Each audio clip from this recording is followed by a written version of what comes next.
Harvey Rabi, attorney at law, have been practicing for over 20 years. Our office is located by San Francisco Airport, specializing in employment law. Today's topic, employees versus independent contractor, part 1. Being labeled as an independent contractor or signing an agreement stating that you are an independent contractor, or even being paid as an independent contractor, is not what determines your employment status. An employer cannot just change your status by having you sign something and classifying you as an independent contractor. The worker is considered an employee and is not an independent contractor unless the hiring entity satisfies what's called the ABC test. Part A test. The worker is free from control and direction of the hiring entity in the performance of the work, both on the agreement they sign or the type or kind of work that they perform. What that means is the employers cannot tell you what or how to do your work.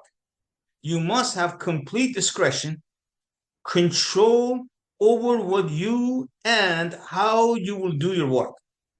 If the employer tells you exactly what you need to do in order to perform the specific job, or instruct you about how you did the work, telling you that you did this wrong and you got to do it this way, that's not the treatment of an independent contractor, but rather it is of an employee.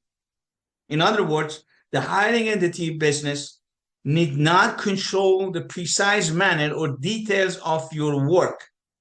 That's test A. What's test B? The worker performed work that is outside the usual force of the hiring entity business. For example, a retail store hires an outside plumber to do some plumbing work, or a retail store hires an outside electrician to install a new electrical line. Since the retail store is totally independent of its own and has nothing to do with the plumbing or electrical work, both the electrician and the plumber can qualify as an independent contractor. However, when a clothing manufacturing company hires a worker to make dresses for the company, in which the company sells those dresses, the individual hired to make the dresses is more of an employee than an independent contractor. Or a bakery who hires cake decorators. Since the bakery bake cakes and sell them to the public, the individual hired is most likely an employee and not an independent contractor. Part C test.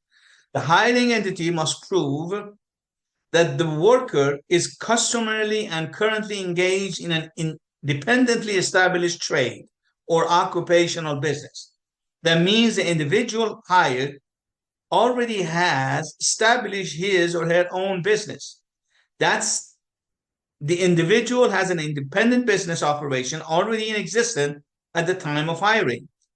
That the individual independently has made the decision to go into his or her own business by having a business license issued to their name, or by establishing their own company, or by advertising their business and holding themselves out as an independent contractor. A typical scenario that I've seen quite often happens when the hiring entity requires the individual to set up a corporation in his or her name so they can label that individual as an independent contractor, claiming that the individual is doing business of his or her own. However, this corporation is nothing but a shell corporation. It does not do any business activities at all, but it was merely set up by the individual at the discretion of the hiring entity. This is a violation, and you must not agree to do this. Please contact my office with any employment law questions for free consultation.